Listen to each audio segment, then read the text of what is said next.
Rebonjour et merci d'avoir pris le temps de vous joindre à moi aujourd'hui pour ma soutenance de thèse professionnelle.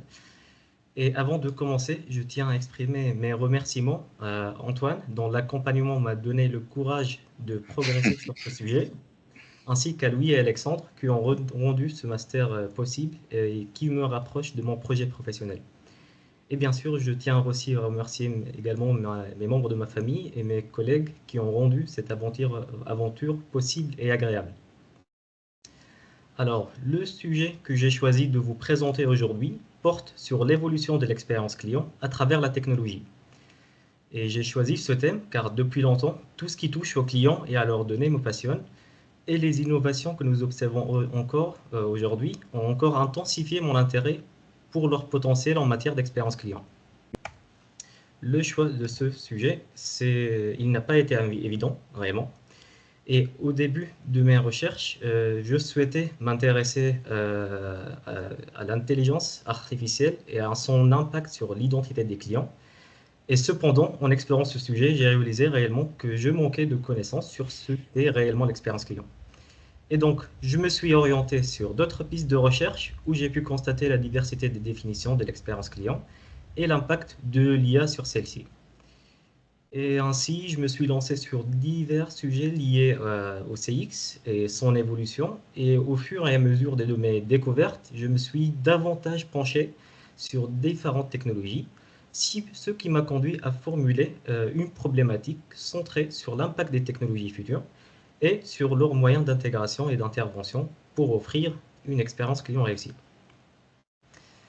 Donc, en abordant ce sujet, je souhaitais présenter une compréhension pour les leaders d'entreprise sur les enjeux entre technologie et expérience client et les facteurs dont ils doivent bien calculer et intégrer pour pouvoir prospérer dans un écosystème technologique en constante évolution. Et la question centrale à laquelle j'ai tenté de répondre est donc la suivante. Quelle technologie façonne le CX? Comment interviennent-elles? Et quels sont les facteurs et les enjeux qui participent à cette dynamique? Ainsi, j'ai commencé à mener une série d'entretiens avec différents professionnels pour répondre à ces questions. Et le choix de ces professionnels s'est principalement porté sur des innovateurs dans le domaine de l'expérience client et de la technologie que j'ai repérés via leur activité et publications sur les domaines que je cherchais.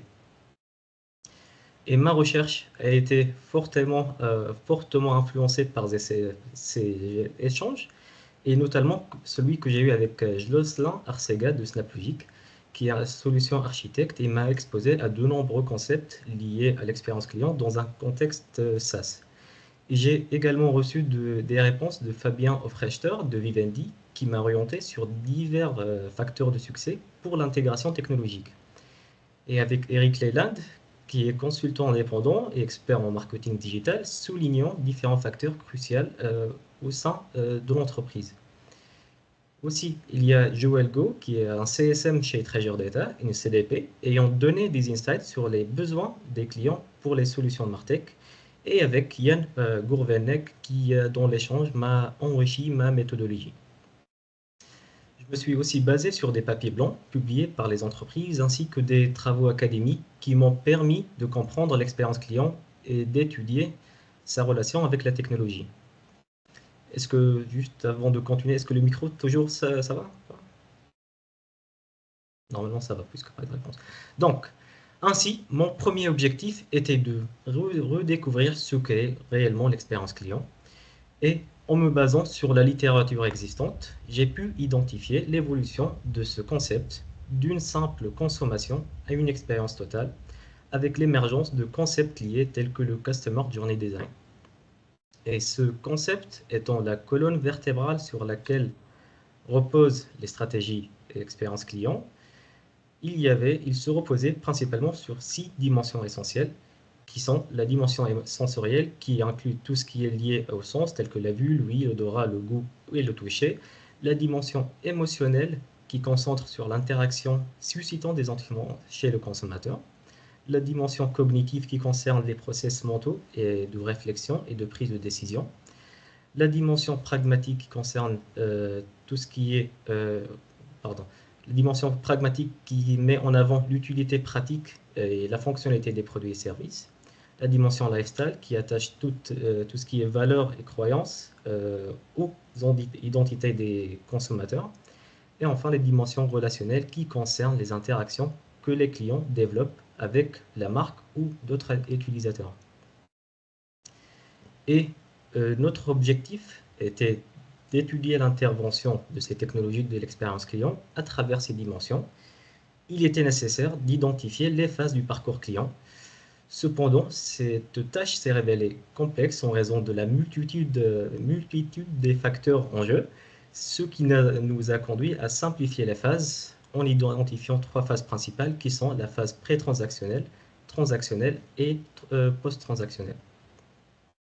Ces 3 phases sont essentielles pour notre recherche en raison de l'impact des technologies comme le mobile et le cloud qui ont provoqué une explosion de points de contact. Et par exemple, on peut voir aujourd'hui qu'un facteur clé dans cette transformation, que 59% du trafic Internet provient des mobiles. Et cette évolution donc, résulte de la transformation numérique accélérée par différents facteurs tels que le Covid. Cette connectivité mobile et le développement du cloud sont ceux qui ont permis de modifier profondément le comportement des clients et des entreprises. Tel qu'aujourd'hui, 59% des utilisateurs trouvent plus facile de découvrir les produits sur des sites personnalisés, tandis que 57% déconseillent une entreprise dont le site n'est pas optimisé. Il y a même plus grave que 50% renonceraient même à un site non optimisé pour mobile. Et parallèlement, les entreprises donc, ont augmenté leur investissement dans le cloud, tel que 2 tiers des dépenses sont redirigées vers des technologies cloud, et cela pour gagner en flexibilité, évolutivité et efficacité des coûts, répondant ainsi aux besoins de transformation numérique plus large. Et un facteur encore plus intéressant dans cette transition, c'est que nous avons trouvé qu'en 2021, 57% des entreprises utilisant le cloud visaient à améliorer la satisfaction client. Et donc, cette transition technologique vise non seulement à améliorer les capacités des entreprises pour franchir les obstacles par les technologies obsolètes, mais aussi pour optimiser l'expérience client.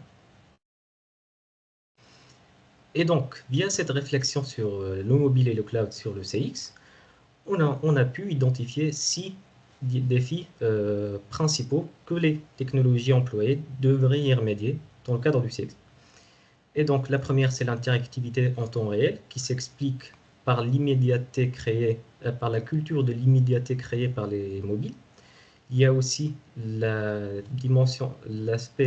de la confidentialité des données, qui est un enjeu de plus en plus crucial avec le RGPD. Il y a aussi la personnalisation, qui est sans doute le défi le plus important, présentant le plus de possibilités pour l'expérience client du futur. Il y a aussi l'unification des données, qui est un défi majeur concernant la gestion de données. Et enfin, la cohérence multicanal, qui consiste à assurer une expérience cohérente, fluide, quel que soit le canal utilisé. Et donc, ayant identifié les dimensions et technologies et challenges pour les technologies, donc j'ai commencé la conduite de recherche et d'entretien, qui était à la fois source de réponses et de questions. Je me suis appuyé sur ces échanges pour approfondir mes recherches sur les technologies en me concentrant sur leur contribution aux défis, en analysant les dimensions de l'expérience client sur lesquelles elles agissent, ainsi que leur intervention aux différents moments des phases de l'expérience client. Et avec cette logique, donc la première technologie qui s'est avérée cruciale dans notre recherche est le MarTech. Et donc, le MarTech, son importance se révèle principalement du fait que dans un environnement marketing en constante évolution, les entreprises sont sous une pression croissante pour centrer leur stratégie sur le client. Et selon l'étude menée par Scott, qu'on appelle le père du MarTech, et ses collègues, cette étude montre une croissance de 28% pour 2023-2024. Et cette adoption de ces technologies est accélérée par le résultat de l'évolution rapide des technologies qui poussent les entreprises à s'adapter pour rester compétitives. Ce que Scott illustre ce phénomène comme étant la loi du MarTech, selon lequel la technologie évolue de manière exponentielle, mais les organisations évoluent de manière logarithmique pour combler l'écart. Une autre découverte clé pour notre recherche est le concept de la pile technologique, tel qu'aujourd'hui, une entreprise a une petite entreprise a en moyenne 200 produits dans son fonctionnement. Et dans le cadre du Martech, elles sont axées sur 6 types. La première sont les outils de publicité et d'advertising, donc qui utilisent des technologies, des systèmes d'enchères en temps réel pour améliorer l'efficacité des dépenses publicitaires. Le deuxième sont les outils SEO qui permettent d'améliorer la visibilité en ligne des produits, des sites et marques, qui est essentiel dans la phase pré-transactionnelle. Le troisième type, c'est le content et experience, qui sont les outils qui permettent de gérer, créer et personnaliser le contenu en ligne. Le quatrième type sont les social, qui centralisent les communications et données clients, permettant une personnalisation accrue des interactions. Il y a les outils de vente et de commerce qui fournissent une plateforme ou l'infrastructure pour gérer les ventes en ligne. Et enfin, il y a l'axe data qui sont les outils qui permettent la gestion et l'analyse des données qui sont cruciales pour comprendre le comportement et optimiser les stratégies. Et ainsi, cette pile technologique vise à couvrir tout le parcours client et répond à tous les défis technologiques que nous avons identifiés et pour influencer aussi toutes les dimensions des expériences clients selon les stratégies implémentées avec. Donc la prochaine technologie que nous avons étudiée était l'IA. Et cela s'impose par sa présence et son impact mondial et destructif, réellement. Donc nous avons choisi de nous focaliser sur 3 applications que nous estimons être les formes les plus impactantes dans le cadre de l'expérience client. Et en commençant par l'analyse de sentiments, c'est l'analyse de sentiments, donc son potentiel énorme revient directement au fait qu'elle soit liée à la dimension émotionnelle de l'expérience client. Donc si auparavant les entreprises s'appuyaient sur des sondages pour recueillir les avis des clients en vue d'une analyse pour adopter des stratégies en communication, il est possible aujourd'hui de le faire en temps réel via l'implémentation de l'IA et déduire directement les sentiments des clients en proposant la meilleure directive à adopter selon la situation. Le deuxième cas d'usage que nous avons mentionné, ce sont les copilotes. Et ces assistants virtuels jouent un rôle crucial dans les centres de contact, aidant les agents en temps réel en leur fournissant des recommandations pertinentes et des réponses aux questions fréquentes. Nos observations montrent que ces copilotes peuvent améliorer l'expérience client et cela s'est principalement traduit par la réduction du temps de résolution des conflits et des problèmes simples par l'automatisation des tâches répétitives qui ainsi permet l'optimisation de taux critiques qui sont le taux de résolution au premier contact, le FCR, et donc par conséquence la satisfaction client. Et le troisième aspect le plus prometteur que nous avons étudié dans le cadre de l'expérience client est sa présence tout au long du parcours client. Un exemple concret de cette application est celui de chatbot. Et avant cette recherche, réellement, j'avais une vision simpliste de ce que les chatbots pouvaient faire et je sous-estimais leur importance. Et suite à mon entretien avec Jocelyn, qui m'a expliqué avec passion le développement des chatbots dans une entreprise SaaS, j'ai pu comprendre réellement l'apport qu'elle apporte étant moi-même dans une entreprise SaaS. J'ai vu l'intérêt donc qu'elle fournit pour faciliter la recherche de l'information, surtout pour les entreprises qui ont leur propre documentation pour pouvoir utiliser leur logiciel. Donc le chatbot porte un apport crucial non seulement au service client, via la réponse en temps réel et l'orchestration des canaux, mais aussi pour les employés via le soutien précieux qu'il apporte. Et donc la prochaine technologie que nous avons étudiée en raison de son impact sous-exploré sur l'expérience client est l'IoT.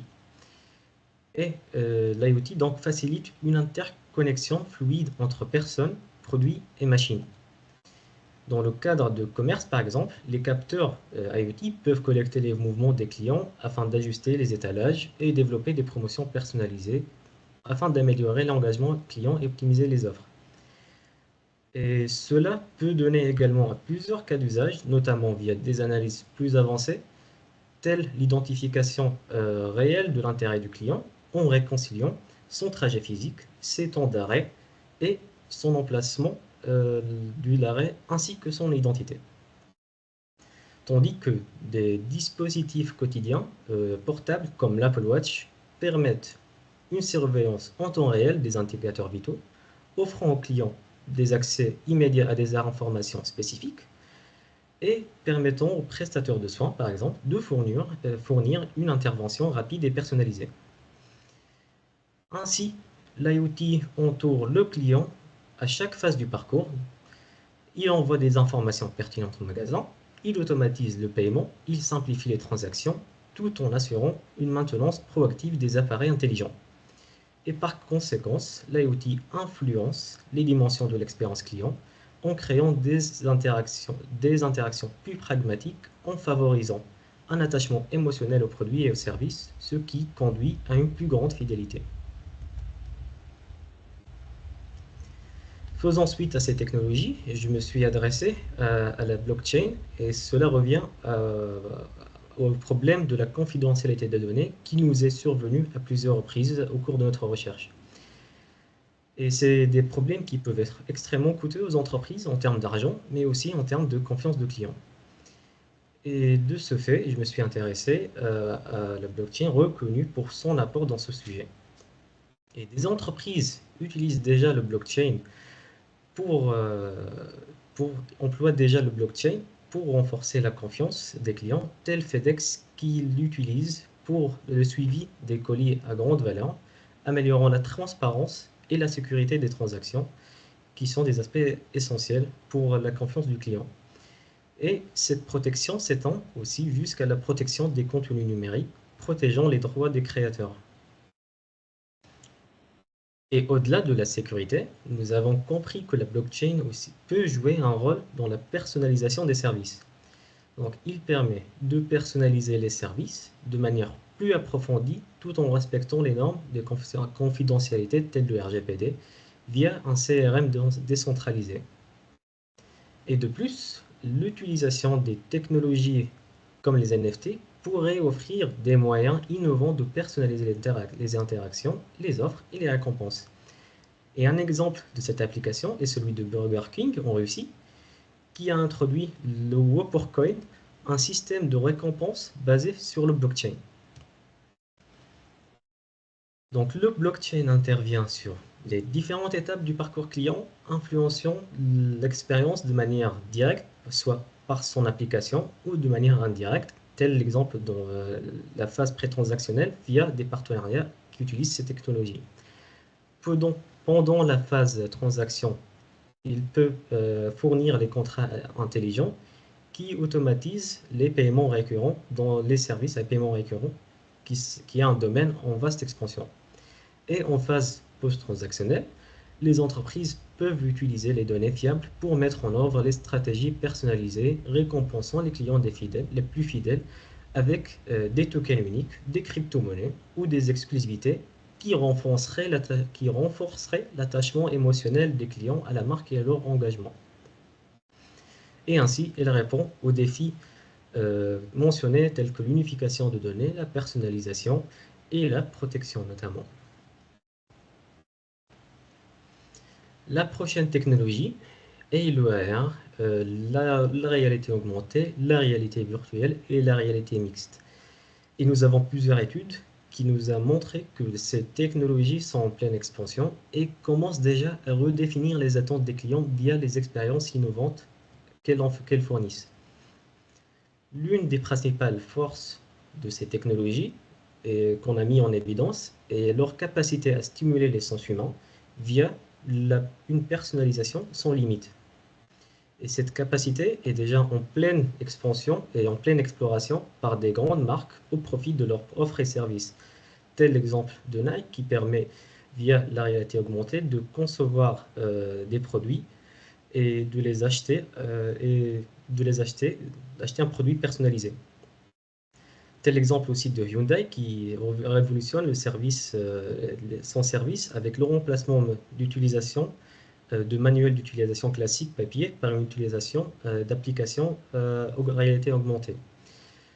Il y a aussi l'exemple de Converse et Gap qui utilisent la réalité virtuelle pour pouvoir faciliter l'essayage des produits.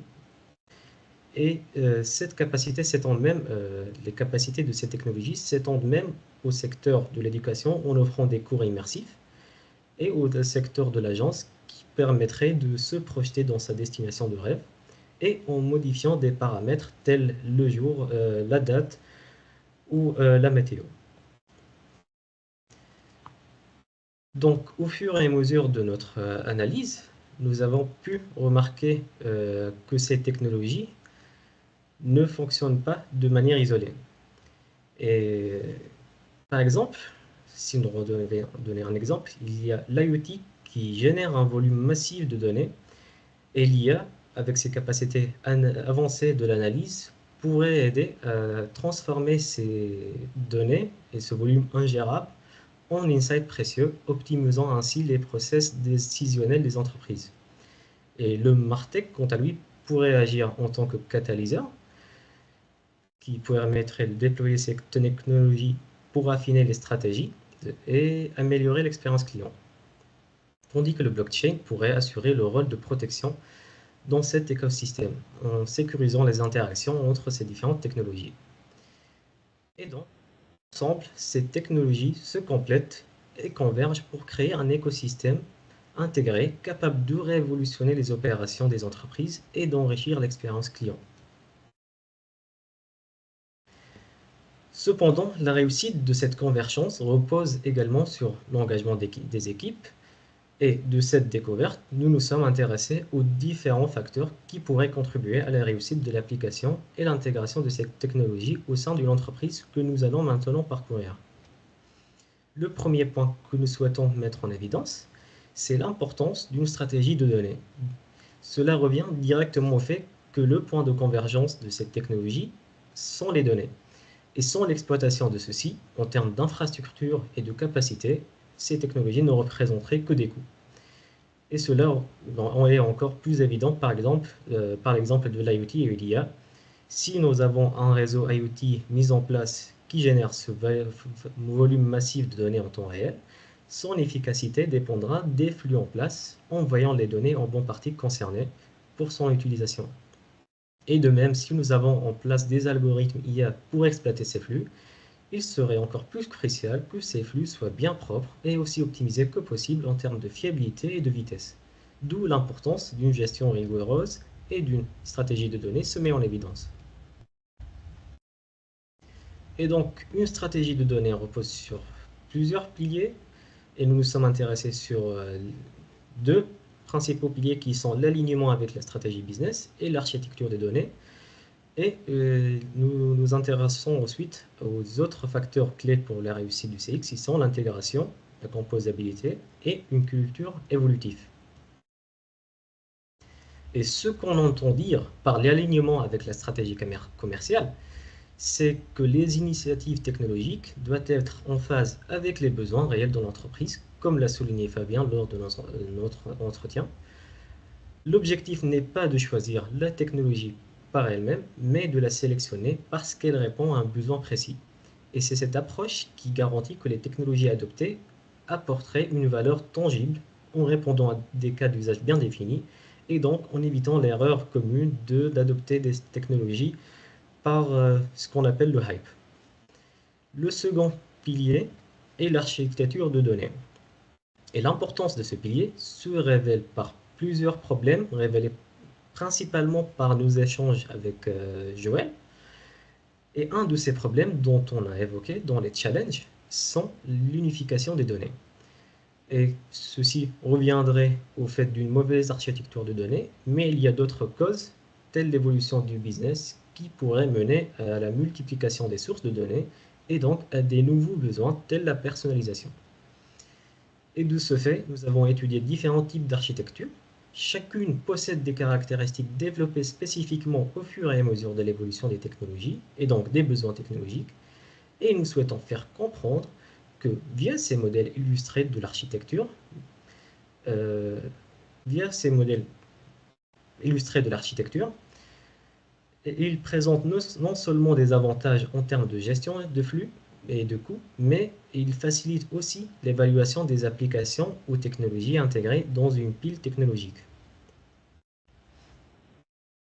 Et donc, le prochain facteur, dans la même logique axée sur la partie technique des technologies, c'est l'intégration et la composabilité.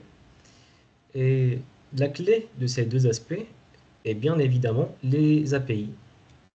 Donc la composabilité repose sur l'idée que les plateformes et les outils doivent être modulaires, capables de s'intégrer les uns aux autres, offrant ainsi une flexibilité accrue pour créer des expériences clients personnalisées et optimisées, tandis que l'intégration repose sur les API pour assurer une communication entre différents systèmes, permettant ainsi la collecte des données et l'automatisation des process.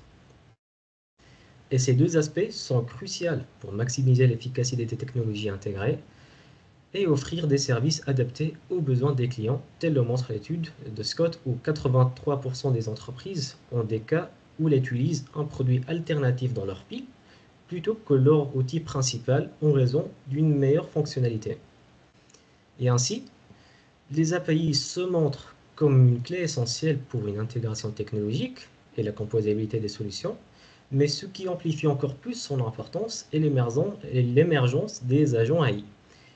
Et ces agents prennent la relève d'automatisation de process complexes, tels la segmentation des clients ou l'optimisation des campagnes marketing, telles que le prédit Scott et que le confirme Gartner que d'ici 2026, les agents IA seront omniprésents dans la pile.